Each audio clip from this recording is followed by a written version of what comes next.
بسم الله الرحمن الرحيم. السلام عليكم ورحمة الله وبركاته. dhammaan walaalaha ila socda ama hadda codkayga uu soo gaarayo ee maqlaya oo videogan u jeeda waa idin salaamayaa salaanta islaamka idinku salaamay. Assalaamu calaykum waraxmatullaahi wabarakaatuhu. Walaalihii iga sugayay videogan muddo dheer aad ayaan uga xumahay inaan idinkala soo daahay mashquul iyo maaragtay adduunyo hawsheed darteed baan usoo daahay, markaa haliga raali noqdo. Haddaan usoo gudbo videogeenan maanta wuxuu ku saabsan yahay tinta qubanaysa. Awalan inaan ogaano horta asbaabaha ugu muhiimsan oo keenaya li'anna dawada waxaa ka horeysa qofka wuxuu marin lahaa ama wuxuu maaragtay ku daweyn lahaa. Waxa ka horeeya waxa weeye inuu ogaado horta maxaa u keena. Waxa ugu horeeya waxa weeye tinta oo maaragtay qofka ihtimaam uu siinin, daryeel uu siinin.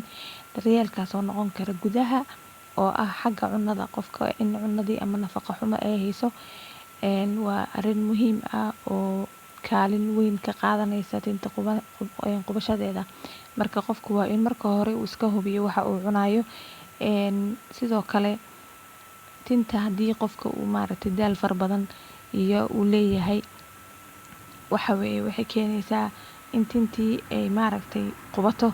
Sidoo kale qofka haddii uu hurdo fiican helin, dhafar iyo maaragtay fakar uu la yimaado, iyadana waxa weeye asbaabaha ugu waaweyn bay ka mid tahay oo tinta ay ku qubato. Waxa kaloo qofka haddii tinta si fiican tartiib ugu sameyn, yacni saliidii isaga munaasabka ku ahayd ama sidii laga rabay tinta inuu cinaayeeyo oo tartiib ugu sameeyo, haddii uu la imaan iyadana way keenaysaa tinta inay maaragtay qubato. Waxa kale oo keena waxa weeye tinta oo aan afka laga jarin. Tinta oo aan afka laga jarin waan ku celcelinayaa, mar walbana waan ku celceliyaa, walaalaha waan u sheegaa. Li'anna tinta markii aadan afka ka jarin oo sideeda u dayso, yacni fiida horaan sheegaya dacalka, waxay keenaysaa tintii in ay gurmato.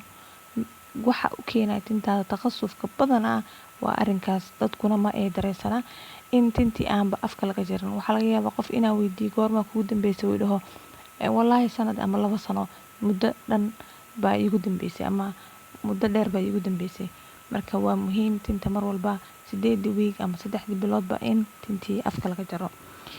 Insha Allah maanta waxaan idin soo gudbinayaa wax yar oo fudud oo aad gurigiina ku samaysan kartaan oo tintaas qubanaysa ama rifmaysa idinka caawisa. Waxaan ogaataan tinta haddii ay siibmayso, salka kasoo siibmayso, waxa weeye waa nafaqo darre u badan tahay. Laakiin tinta jajabkeeda waxaan insha Allah isticmaalaynaa saliid simsim ama zayd simsim, saliid macsaata loo yaqaano.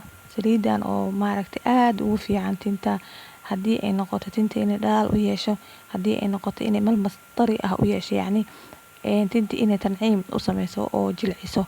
Tinta aad ayay u jilcisaa saliidda macsarta. Qoraxda iyo kulaylkana way ka ilaalisaa. Saliid zaytuun baa iyadana isticmaalaynaa oo ah saliid aan ognahay geed mubaaraka ah, quraankeenana lagu sheegay in laga sameeyey. Iyo waxaan isticmaalaynaa shea butter, zubdata shea wax badan ayaga maqasheen oo aan xoogaa dhalaalinayno, labadan saliidna ku darayno. Saliidda zaytuunka waxay samaysaa waxa weeye keratiinka madaxeena ama maadada keratiinka oo ka mas'uul ah tinta inay qurxiso oo Ilaahay noo sameeyay ayay maaragtay taxfiis ku samaysaa ama ziyaadisaa. Waxa hadda u jeedaan waxa weeye waa shea butterkii oo aan wax yar dhalaaliyay iyo labadii saliidood aan isku daray. Intaa kaliya ayuu maaragtay ka koobnaanayaa. Shea butterkana waan ka hadalnay wax badan. Tinta ayuu wuxuu u sameeyaa nafaqo iyo jajabkana wuu ka ilaaliyaa. Waxa caagad ama waxa haysatid waalka rabtid oo nadiif ayaa ku shubanaysaa. Waxaan rajeynayaa insha Allah in aad biidhnillah ka faa'iideysateen. Haddaan hal mar ku noqdo sida u isticmaali lahaydeen waxa weeye tinta ayaa marinaysaan. Tintii oo laakiin dhaqan oo shampoo lagu dhaqay. Marka aad shampoo ku dhaqdo ayaa marinaysaa salka ilaa maaragtay si fiican ba u marinaysaa. Waxaa hubinaysaa in aad tinta xabad aad u marisay. Marka aad mariso waxaa ku joogaysaa 2 saac ilaa 4 saac. 4 saacadood kaagama badanayso. Kadib biyo ayaa ku dhaqaysaa. Haddii aad tahay nooca dadka tinta duhniga leh ama subaga leh, wax yar ayaa mar kale shaambo yar ku celinaysaa. Laakiin iska ilaaliya shaambada waa inay tamar walba mid sulfate free ah. Insha Allah waxaan rajeynayaa weekii adigu hal mar ama 2 mar baa sameynaysaan.